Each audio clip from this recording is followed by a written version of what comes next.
जय हिंद दोस्तों, आप सभी का स्वागत है एक बार फिर से आपके अपने यूट्यूब चैनल यूनिक ज्ञान में।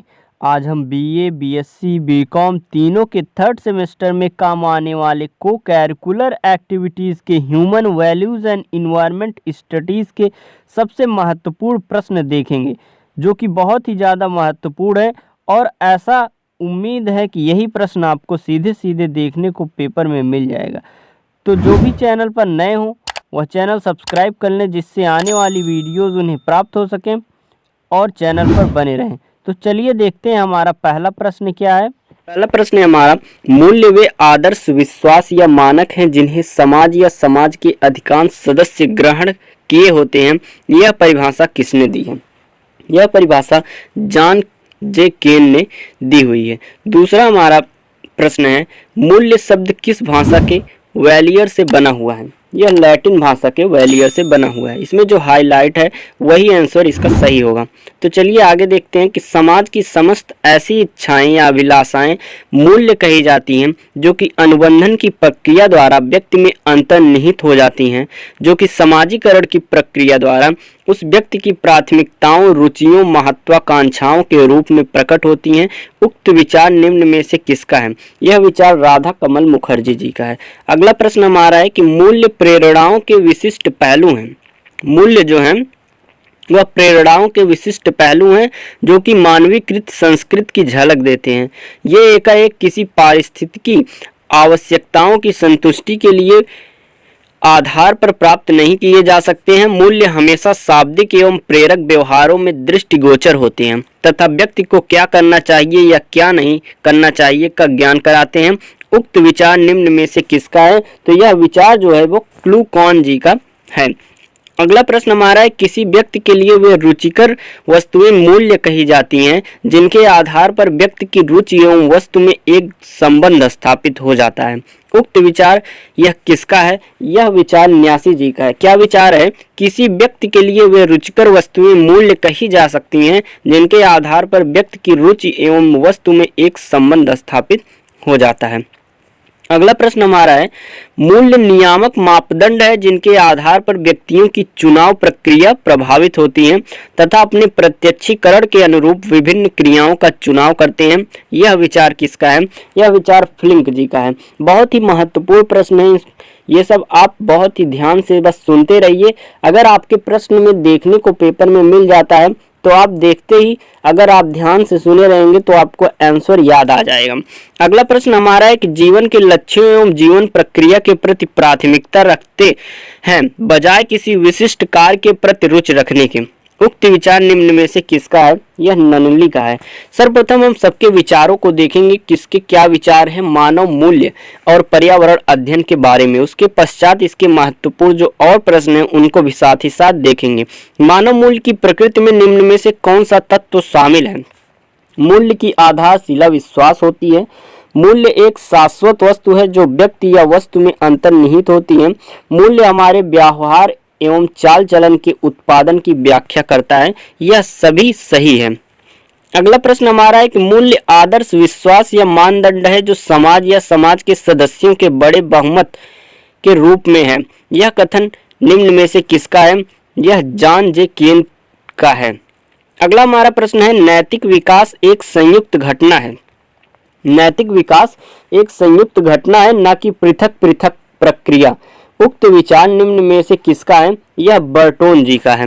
अगला प्रश्न हमारा है कि किसी व्यक्ति के लिए वे रुचिकर वस्तुएं मूल्य कही जा सकती हैं जिसके आधार पर व्यक्ति रुचि एवं वस्तु में एक संबंध स्थापित करता है। यह पर्सी जी का विचार है। अगला प्रश्न हमारा, भारत में सूचना प्रौद्योगिकी अधिनियम कब पारित किया गया था? यह पारित किया गया था 2000 में। फिर अगला प्रश्न हमारा है, मूल्य वह साधन है जिसके बारे में एवं मनुष्य का समाजीकरण किया जाता है। जिसके बालक एवं मनुष्य का समाजीकरण किया जाता है, मूल्य वह साधन है। यह विचार किसका है? प्रोफेसर सौरभ सिंह का है। अगला प्रश्न हमारा है, निम्न में से कौन से तत्व मानव मूल्य माने जाते हैं? सत्य, शांति मानव मूल्य माने जाते हैं। धर्म भी मानव मूल्य माना जाता है। प्रेम, अहिंसा भी। अर्थात यह उपरोक्त सभी मतलब जो भी ऑप्शन दिए गए हैं सब सही हैं। 15वां प्रश्न हमारा है कि मूल्य उसे कहते हैं जिनसे मनुष्य की इच्छाओं की तृप्ति होती है। यह विचार निम्न में से किसका है? यह विचार अर्बन का है। अगला हमारा प्रश्न है कि मूल्य के संबंध में सत्य रूप में ऐसा प्रतीत होता है जैसे किसी वस्तु का रंग व रूप, सुगंध, तापमान तथा आकार होता है। यह विचार किसका है? यह जॉर्ज का है। मूल्य के संबंध में सत्य रूप में ऐसा प्रतीत होता है जैसे किसी वस्तु का वह रूप, सुगंध, तापमान तथा आकार का होता है। अगला प्रश्न हमारा है कि मूल्य का संबंध आंतरिक रुचियों से होता है जिसका अनुमोदन समाज द्वारा किया जाता है और उनकी वस्तुनिष्ठ रूप में परख की जाती है। उक्त विचार निम्न में से किसका है? यह विचार जॉन डीवी का है। अगला प्रश्न हमारा है कि मूल्य समाज द्वारा अनुमोदित उन इच्छाओं और लक्ष्यों के रूप में परिभाषित किए जा सकते हैं जिन्हें अनुबंध, अधिगम या समाजीकरण की प्रक्रिया द्वारा आत्मसात किया जाता है और जो व्यक्तिगत मानकों तथा आकांक्षाओं के रूप में परिवर्तित हो जाते हैं। उक्त विचार निम्न में से किसका है? हमें यह बताना है। आप प्रश्न ध्यान से सुनते रहिए, साथ ही साथ आंसर इसके बाद आपको बहुत ही अच्छे तरीके से याद हो जाएगा। अगला हमारा प्रश्न है, निम्न में से कौन मूल्य की विशेषता है? मूल्यों को सीखा जाता है, यह भी मूल्य की विशेषता है। मूल्य सामान्यतया अस्थायी प्रकृति के होते हैं, यह भी मूल्य की विशेषता है। मूल्य व्यक्तित्व के भीतर गहराई पर स्थित होते हैं, यह भी सही है। निम्न में से कौन मानव मूल्य के महत्व को स्पष्ट करता है? मूल्य निर्णय लेने में सहायता करते हैं, मूल्य हमारे जीवन को दिशा देते हैं, मूल्य एक समाज के निर्माण में मदद करते हैं, ये सब हमारा सही है। आध्यात्मिक मूल्य के अंतर्गत निम्न में से किसे शामिल किया जाता है? श्रद्धा, विनम्रता को, शांति, दया को या आस्तिकता या सहृदयता को? तो इसमें जितने भी ऑप्शन दिए गए हैं वह सही है कि आध्यात्मिक मूल्य के अंतर्गत निम्न में से सभी शामिल किए जाते हैं। श्रद्धा और विनम्रता भी, आस्तिकता, सहृदयता और शांति और दया सब। निम्न में से कौन मूल्य का प्रकार है? आध्यात्मिक और नैतिक, राजनीतिक, अंतर्राष्ट्रीय मूल्य, सामाजिक और सांस्कृतिक मूल्य, ये सब मूल्य के प्रकार हैं। वे वस्तुएं मूल्यवान होती हैं जो इच्छित हैं। यह विचार किसका है? यह पार्क का है। वे वस्तुएं मूल्यवान हैं जो इच्छित हैं। अगला प्रश्न हमारा है कि मूल्यों का निर्माण मनुष्य की रुचि द्वारा होता है, अतः मूल्यों के अंतर्गत मनुष्य द्वारा इच्छित वस्तु की परख अथवा मूल्यांकन भी आता है। उक्त विचार यह स्टेनले हॉल का है। अगला हमारा प्रश्न है कि मूल्य की प्रकृति के संबंध में 3 मत प्रचलित हैं, इनमें से कौन उसमें शामिल नहीं है? 3 मत कौन कौन से प्रचलित हैं? आत्मनिष्ठ, आपेक्षिकीय मत और वस्तुनिष्ठ। यह तीनों प्रकृति मूल की प्रकृति के संबंध में प्रचलित हैं। जेहादी मत नहीं शामिल है इसमें। अगला प्रश्न हमारा है, निम्न में से किसे मूल्य निर्धारण की प्रक्रिया के 7 मानदंड निर्धारित किए हैं? निम्न में से किसे मूल्य निर्धारण की प्रक्रिया के 7 मानदंड निर्धारित किए हैं? उक्त तीनों ने सम्मिलित रूप से। कौन कौन से? रथ, साइमन और हर्मिन ने। रथ, हर्मिन और साइमन ने मूल्य निर्धारण की प्रक्रिया में किन मानदंडों को निर्धारित किया है? 7 मानदंड हैं। स्वतंत्र चयन, विकल्पों में से चयन, महत्व देना, विकल्पों के परिणामों के संबंध में विस्तार पूर्वक चयन, ये हो गए 4। दृढ़ता पूर्वक स्वीकार करना, चयन की क्रियान्विति और पुनरावृत्ति। यह 7 जो हैं मानदंड रथ, हर्मिन और साइमन ने मूल्य निर्धारण की प्रक्रिया में बताया हुआ है। अगला प्रश्न हमारा है कि निम्न में से किसने सामाजिक मूल्यों को अधिक महत्व दिया है? सामाजिक मूल्यों को अधिक महत्व देने वाले कौन है? दुर्खीम। अगला हमारा प्रश्न है कि मूल्य की विवेचना एक सामाजिक तथ्य के रूप में नहीं करनी चाहिए। सामाजिक तथ्य व्यवहार, विचार, अनुभव या क्रिया का वह पक्ष है जिसका निरीक्षण वैश्विक रूप से संभव है और वह एक विशेष ढंग से व्यवहार करने को बाध्य करता है। यह विचार भी दुर्खीम जी का है। अगला हमारा प्रश्न है, दुर्खीम के अनुसार सामाजिक तथ्य की भांति सामाजिक मूल्यों की 2 विशेषताएं होती हैं, निम्न में से कौन उसमें शामिल है? ए और बी दोनों, अर्थात बाह्यता और बाध्यता दोनों ही दुर्खीम के अनुसार सामाजिक तथ्य की भांति सामाजिक मूल्यों की विशेषताओं में शामिल हैं। अगला हमारा प्रश्न है, मूल्यों द्वारा सभी चीजों का मूल्यांकन किया जा सकता है, चाहे वे भावनाएं हों या विचार। क्रिया हो, गुण, वस्तु, समूह, लक्ष्य या साधन हो, सबका मूल्य द्वारा मूल्यांकन किया जा सकता है। यह विचार जॉनसन जी का है। अगला हमारा प्रश्न है, मूल्य व्यक्तित्व को या सामाजिक अंतःक्रिया की व्यवस्था को संगठित करने में सहायक होता है। मूल्य व्यक्तित्व को या सामाजिक अंतःक्रिया की व्यवस्था को संगठित करने में सहायक होता है। यह विचार जॉनसन जी का है। निम्न में से कौन नैतिक सकारात्मक मूल्य हैं? उक्त सभी मतलब शांति, धैर्य, अहिंसा सभी नैतिक सकारात्मक मूल्य हैं। निम्न में से कौन नकारात्मक मूल्य हैं? हिंसा, कायरता और अन्याय, यह सभी नकारात्मक मूल्य हैं। सकारात्मक मूल्य कौन कौन से हैं? अहिंसा, शांति, धैर्य। अगला हमारा प्रश्न कौन सा है? निम्न में कौन नैतिक सामाजिक मूल्य हैं? निम्न में से कौन से नैतिक सामाजिक मूल्य हैं? नैतिक सामाजिक मूल्य सच्चाई, ईमानदारी, मैत्री तीनों हैं। निम्न में से कौन मानव मूल्य में शामिल है? मानव के मूल्यों में कौन सा शामिल है? नैतिक मूल्य और आध्यात्मिक मूल्य, यह दोनों मानव मूल्य में शामिल है, जबकि हिंसा मानव मूल्य में नहीं शामिल है, यह नकारात्मक मूल्य में आ जाता है। अगला हमारा प्रश्न है, निम्न में से कौन नैतिक मूल्य है? न्याय और ईमानदारी नैतिक मूल्य है। आध्यात्मिक मूल्य कौन कौन सा है? शांति, अहिंसा और प्रेम। अगला हमारा प्रश्न है कि कौन भौतिक मूल्य नहीं है? भोजन, मकान, वस्त्र, यह सब भौतिक है। दया जो है वह भौतिक नहीं होकर इमोशनली भावात्मक है हमारा। निम्न में से कौन मनोवैज्ञानिक मूल्य नहीं है? प्रेम, दया, करुणा, यह सब मनोवैज्ञानिक मूल्य हैं, लेकिन दान जो है वह मनोवैज्ञानिक मूल्य नहीं है। अगला हमारा प्रश्न है कि निम्न में से कौन राजनीतिक मूल्य नहीं है? ईमानदारी, सेवा भाव, कर्तव्य निष्ठा, ये सब राजनीतिक मूल्य हैं, लेकिन भ्रष्टाचार जो है वह राजनीतिक मूल्य नहीं है।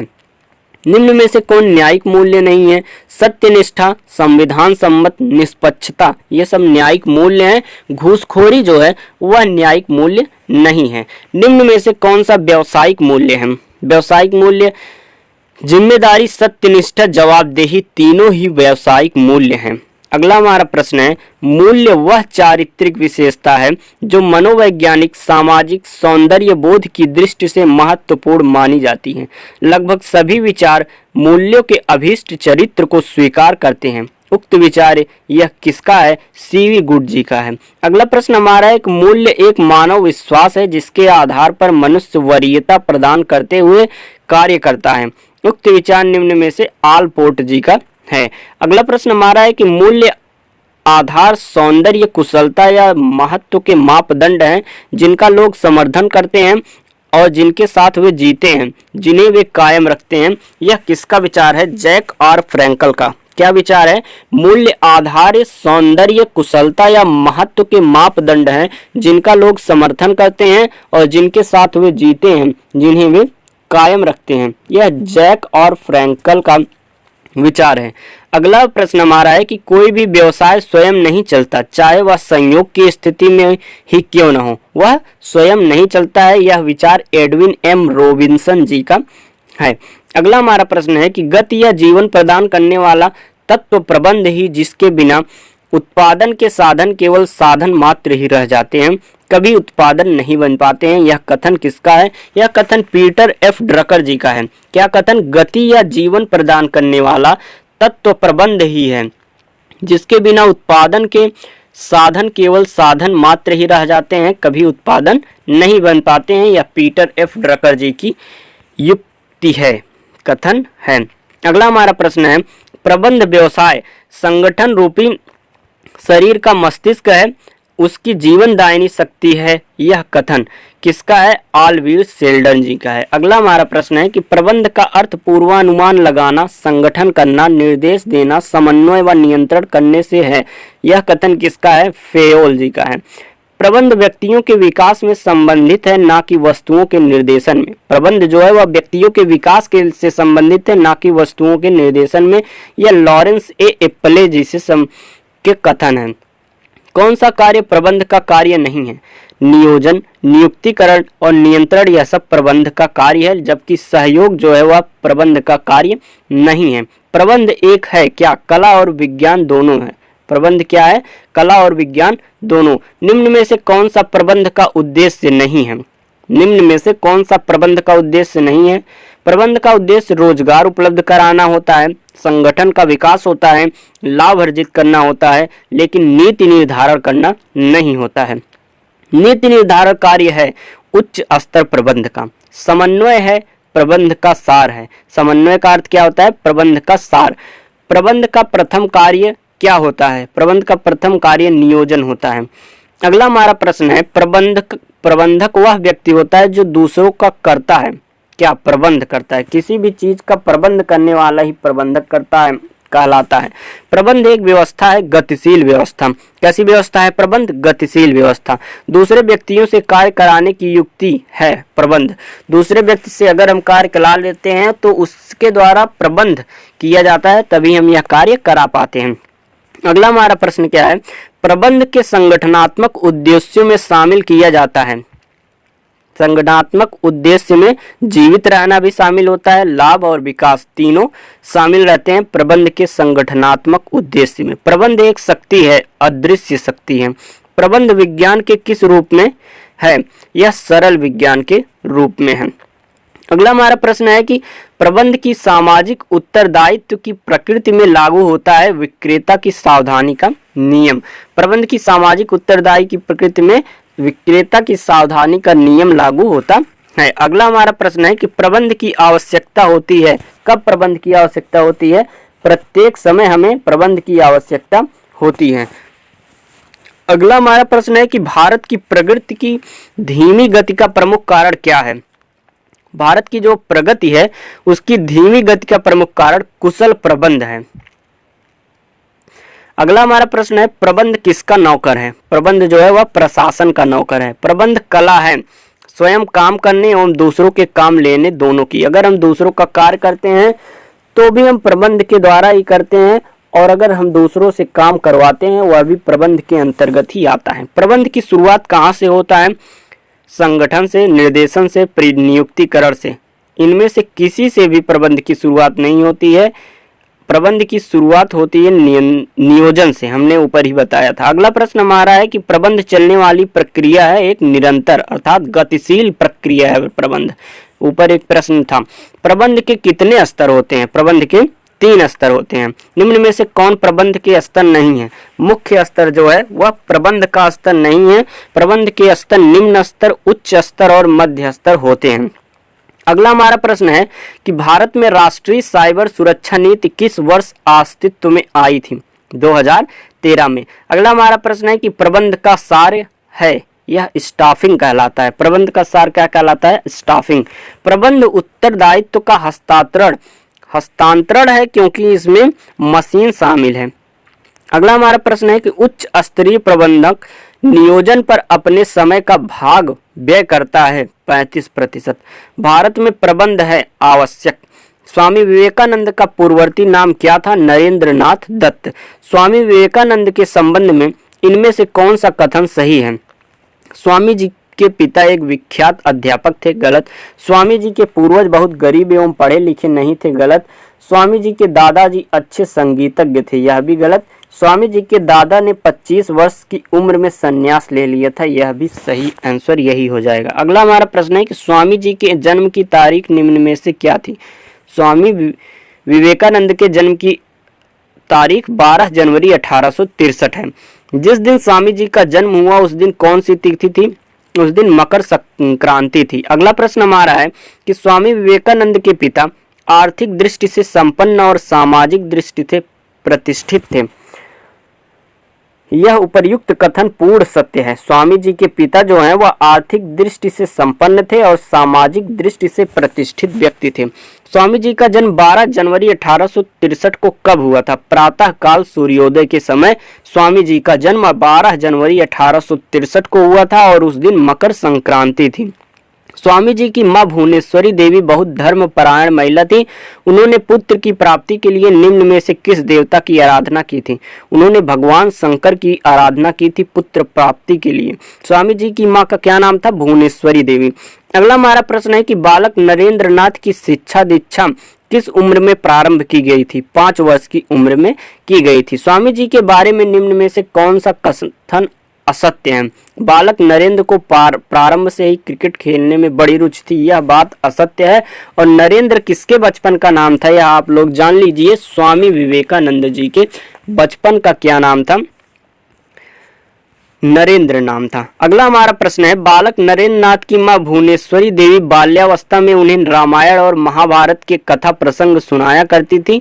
इन प्रसंगों को सुनकर जिस चरित्र से बालक नरेंद्र नाथ सबसे ज्यादा अधिक प्रभावित थे वह श्री हनुमान जी का चरित्र था। मैं एक महान पिता का पुत्र हूँ, यह कथन विवेकानंद अपने पिता के बारे में सगर्व कहते हैं। उसका कारण निम्न में से क्या था। उन्होंने अपने निवास स्थान दत्त भवन में बहुत सारे लोगों को आश्रय दे रखा था और वे उनकी दैनिक आवश्यकताओं की पूर्ति करते थे। इसीलिए विवेकानंद जी पूरे गर्व के साथ कहते थे कि मैं एक महान पिता का पुत्र हूं। अगला हमारा प्रश्न है, स्वामी जी के पैतृक निवास का नाम क्या था, दत्त भवन। स्वामी जी के बारे में इनमें से कौन सा कथन सत्य है। बाल्यकाल से ही बालक नरेंद्र नाथ में साधुओं फकीरों को दान देने की प्रवृत्ति बहुत थी, यह कथन सत्य है। अगला हमारा प्रश्न है, बाल्यकाल में नरेंद्र नाथ जिस व्यक्ति से सबसे अधिक प्रभावित हुए थे और फिर उसी का अनुकरण करके संकल्प लिया था वह कौन था। उनकी गाड़ी का जो कोचवान था उस व्यक्ति से बहुत ज्यादा प्रभावित हुए थे और उसी का अनुकरण करके उन्होंने संकल्प लिया था। अगला हमारा प्रश्न है कि स्वामी जी प्रथम जिस स्कूल में गए थे उसका नाम क्या था, मेट्रोपोलियन इंस्टीट्यूशन। प्रथम जिस स्कूल में पढ़े थे उसका नाम मेट्रोपोलियन इंस्टीट्यूशन था। अगला प्रश्न हमारा है कि सन 1877 में 14 वर्ष की अवस्था में नरेंद्र नाथ अपने पिता के साथ कलकत्ता छोड़कर किस स्थान पर गए थे, वह रायपुर गए थे। अगला हमारा प्रश्न है, स्वामी जी को अपनी आयु के किस वर्ष में पहला पुरस्कार प्राप्त हुआ था। 16 वर्ष में उन्हें अपना पहला पुरस्कार प्राप्त हुआ था। अगला प्रश्न है, स्वामी जी ने अपने बाल्यकाल में सबसे पहले किस प्रतियोगिता में प्रथम स्थान प्राप्त करके पुरस्कार प्राप्त किया था, मुक्केबाजी में। कितने वर्ष में, 16 वर्ष में। अगला हमारा प्रश्न है, बालक नरेंद्र नाथ का रायपुर से कलकत्ता पुनरागमन उनकी आयु के किस वर्ष में हुआ था, 18 वर्ष में हुआ था। अगला हमारा प्रश्न है, स्वामी विवेकानंद के गुरु के रूप में श्री रामकृष्ण हंस का नाम बड़े आदर से लिया जाता है और उनकी जन्म तिथि 17 फरवरी 1836 है। स्वामी विवेकानंद जी के गुरु का क्या नाम था, श्री रामकृष्ण परमहंस। अगला प्रश्न है कि श्री रामकृष्ण परमहंस बंगाल के किस जिले में रहने वाले थे, हुगली जिले में वह रहने वाले थे। अगला प्रश्न हमारा है कि श्री रामकृष्ण परमहंस के गांव का नाम बताएं, कामारपुकुर श्री रामकृष्ण परमहंस के गांव का नाम था। अगला प्रश्न है कि श्री रामकृष्ण जिस मंदिर के पुजारी बने उसे किसने बनवाया था, रानी रासमणी ने वह मंदिर बनवाया था जिसमें श्री रामकृष्ण परमहंस मंदिर के पुजारी थे। यह थे हमारे टॉप 100 क्वेश्चंस मानव मूल्य और पर्यावरण अध्ययन के। अगर आप चैनल पर नए हैं तो चैनल सब्सक्राइब करिए जिससे आपको इससे रिलेटेड क्वेश्चंस की सीरीज मिलती रहे। धन्यवाद, मिलते हैं अगले वीडियो में।